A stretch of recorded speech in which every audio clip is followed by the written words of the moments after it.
ঈদ উল ফিতরের ছুটিকে কেন্দ্র করে সারা দেশেই ভয়াবহ আকারে বেড়েছে সড়ক দুর্ঘটনা। মোটরসাইকেল বেপরোয়া চালানোর কারণেই বেশিরভাগ সড়ক দুর্ঘটনা ঘটছে।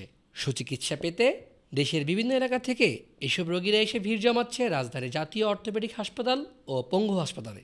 হাসপাতাল কর্তৃপক্ষ বলছে, ঈদকেন্দ্রিক বাড়তি রোগী আসায় পুরো হাসপাতালই এখন রোগীতে কোণঠাসা। বাংলাদেশের একমাত্র হাসপাতাল হচ্ছে পঙ্গু হাসপাতাল। তো সারা বছরই আমরা যে ধরনের লোড ফেস করি, বিশেষ অনুষ্ঠানগুলোর ক্ষেত্রে তখন দেখা যায় যে এটার লোড আরও বেশি হয়, তখন একটা ছুটি থাকে। তো সব কিছু মিলিয়ে আমাদের সেই সময় কিন্তু এভারেজে রুগীর পরিমাণ বেড়ে যাওয়ার জন্য আমাদের যে জনবল যেটা থাকে সেভাবে প্ল্যানিং করে আমাদের ডাক্তার, চিকিৎসক, সেবক, সেবিকা এবং আমাদের যে টোটাল টিম আছে সেটাকে সেভাবেই আপনার রেডি করা থাকে। আহত রোগীদের মধ্যে অধিকাংশ রোগী বাইক অ্যাক্সিডেন্টে আহত। তারা বলেন, হাইওয়ে রাস্তায় অটোরিকশার অবাধ চলাচল ও বেপরোয়া গাড়ি চালানোর কারণেই এ সকল অ্যাক্সিডেন্ট সংঘটিত হচ্ছে। তো আমি একটা রিস্কার ডিফার মার্সের মতো নয়, কানি ছড়ে গেছে, কিন্তু পিছনে যে রিস্কাটা ছিল ওই মনে বুঝছে ওরা জায়গা দিয়ে দিচ্ছে। ওই অনেক গতিতে ডাইন সাইড লিয়া পুরো জায়গা লিয়া অনেক দ্রুত চলে আসে। তো আইসা আজকে মাইরা দিছে। মারা দেওয়ার পরে কি হয়েছে আর অজ্ঞান হয়ে গেছে, অনেক পরিমাণে ব্লাড গেছে, কিছু বলতে পারি না। আমার নাম হালিম। অ্যাক্সিডেন্ট হয়েছে কালকে দুপুর বেলা।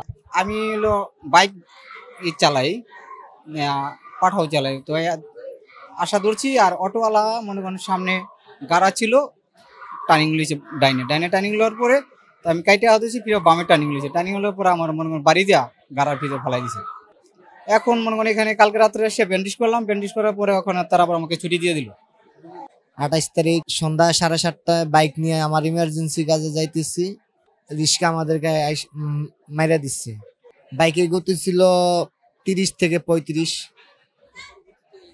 যে রিস্কার ঈদের মৌসুমে রিস্কার যানবাহন খুব দ্রুত, খুব বেশি ছিল, তার কারণেই সমস্ত অ্যাক্সিডেন্টের মধ্যে অলমোস্ট 40 to 45% হচ্ছে মোটরসাইকেল অ্যাক্সিডেন্ট। সবচেয়ে বেশি প্রবণতা বেড়ে গেছে মোটরসাইকেল আরোহীদের অ্যাক্সিডেন্টের প্রবণতাটাই সবচেয়ে বেশি, এবং ওগুলো ডাইরেক্ট ইনজুরি বা মুখোমুখি সংঘর্ষের কারণে ওই ইনজুরি বা আঘাতগুলোর তীব্রতা অনেক বেশি থাকে এবং মারাত্মক থাকে।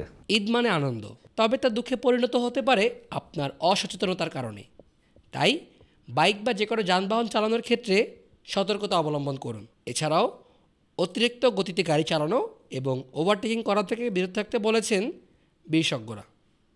Road side, doctor TV, Dhaka.